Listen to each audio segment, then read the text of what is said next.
Assalamualaikum warahmatullahi wabarakatuh. My name is Iza Aulia Ramadhani from B class. So, in this occasion, I would like to present my PPT about communicative approach in English language teaching. So, I do this presentation today because I want to submit it the final assignment from method in ELT subject. So, here we go. Let's start with the first slide.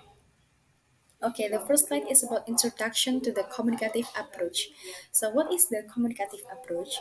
Communicative approach in ELT focus on creating meaningful and interactive language use situation. And this approach aims to develop students' communicative competence by providing them with opportunities to practice using English in real life context. And it also promotes the integration of the four language skills such as listening, speaking, reading, and writing. So, jadi apa sih communicative approach itu? Communicative approach dalam KBM Bahasa Inggris adalah sebuah metode yang mana mengikat antara murid dan guru dengan sebuah sistem yang berbasis komunikatif atau komunikasi. Jadi, tidak ada komunikasi satu arah. Di sini dalam metode ini yang ada hanya komunikasi dua arah, yaitu guru berkomunikasi, kemudian murid juga ikut berkomunikasi. Seperti itu yang mana di sini nanti akan mengintegrasikan pada 4 skill, yaitu skill mendengarkan, skill berbicara, skill membaca, dan skill menulis. Okay, the next slide is about implementing the communicative approach in ELT. Jadi bagaimana sih caranya mengimplementasikan communicative approach ini dalam sebuah pembelajaran bahasa Inggris di sekolah-sekolah. Okay, the first step is create authentic language tasks. It's include design language tasks that reflect real life communication situation. Mungkin contohnya bisa guru memberikan sebuah tugas-tugas yang mana tugasnya relate dengan real life communication situation seperti role play dalam ordering makanan ataupun untuk reservasi sebuah hotel atau bagaimana atau mungkin perbicaraan antara dokter dengan para pasiennya. Jadi nanti guru bisa memberikan tugas seperti itu atau eh, nantinya bisa mengakses atau menilai siswa dalam authentic language mereka.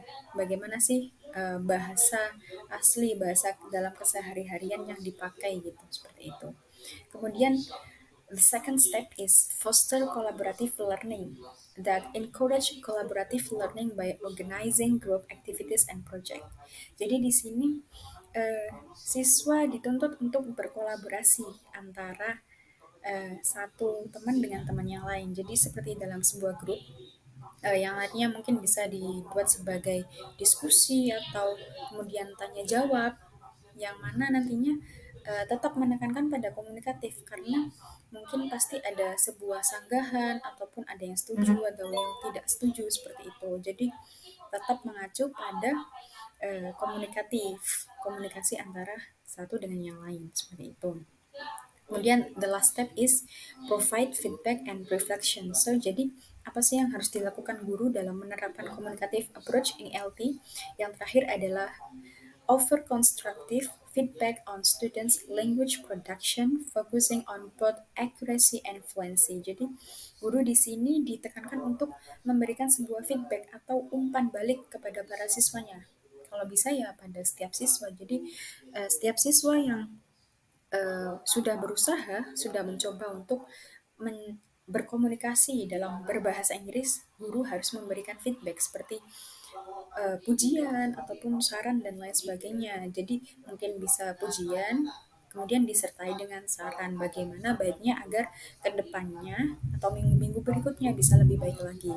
Dan yang terakhir juga ada reflection, yang mana reflection ini harus dilakukan oleh murid, harus dilakukan oleh murid. Jadi mungkin mereka bisa merefleksikan apa yang dirasakan selama KBM ini berlangsung gitu. Apa yang mereka hadapi, kesulitannya yang bagian mana dan bagaimana mungkin strategi agar minggu depan bisa lebih baik seperti itu. So, by following these steps, teachers can create a communicative and interactive language learning environment. Jadi, melalui tiga step ini nantinya eh, para guru-guru bisa membuat sebuah KBM yang berbasis dengan metode communicative approach yang mengikat antara students dan teacher itu sendiri. Seperti itu. Okay, the next slide is about benefits of the communicative approach. Okay, so there are several benefits of the communicative approach. Jadi yang pertama apa saja sih benefitnya? Yang pertama ada improve speaking and listening skills. Jadi melalui metode ini dapat meningkatkan skill speaking, skill berbicara dan skill mendengarkan dari para siswa maupun para guru itu sendiri. And the second is increase confidence and motivation. Jadi melalui metode ini dapat meningkatkan kepercayaan diri dan motivasi dari para guru maupun siswa, khususnya siswa itu sendiri ya. Jadi dengan mereka berbicara mungkin walaupun dengan grammar yang salah ataupun uh, vocabulary yang masih amburadul, tapi mereka tetap bisa percaya diri karena dalam sehari-hari mereka benar-benar sangat dianjurkan, diperbolehkan, bahkan dituntut untuk terus berbicara dalam bahasa Inggris untuk selalu berkomunikasi dengan bahasa Inggris. Kemudian yang ketiga ada enhance critical thinking abilities. Jadi di sini siswa dituntut untuk uh, berpikir itu ya critical thinking. Jadi benefitnya ya bisa membuat siswa lebih berpikir kritis dari yang sebelum-sebelumnya seperti itu.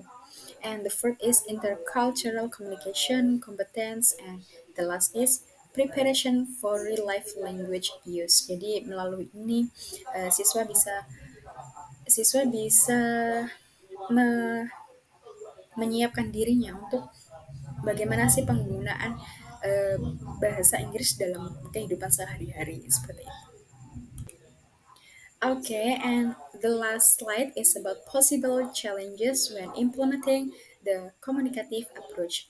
The first is about time constraint, that because mungkin waktunya yang terbatas ya karena penggunaan komunikatif approach ini agak lama menggabungkan antara materi juga dengan antara uh, aspek speakingnya terutama. Jadi mungkin guru agak kesulitan dalam membagi waktunya.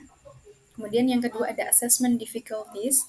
Jadi untuk asesmennya untuk penilaian dalam metode komunikatif approach ini terlalu susah mungkin karena setiap siswa memiliki kemampuan yang berbeda-beda dalam menerapkan komunikatif approach ini. Yang ketiga ada classroom management, mungkin karena siswanya terlalu banyak dan kelasnya besar sehingga guru kesulitan untuk uh, memanage satu persatu siswa. Kemudian yang keempat ada resource availability karena mungkin sekolahnya kurang memadai, jadi untuk menggunakan communicative approach ini tidak bisa karena communicative approach ini dibutuhkan seperti audio mungkin PPT, video dan sebagainya. Dan yang kelima ada teacher training and expertise.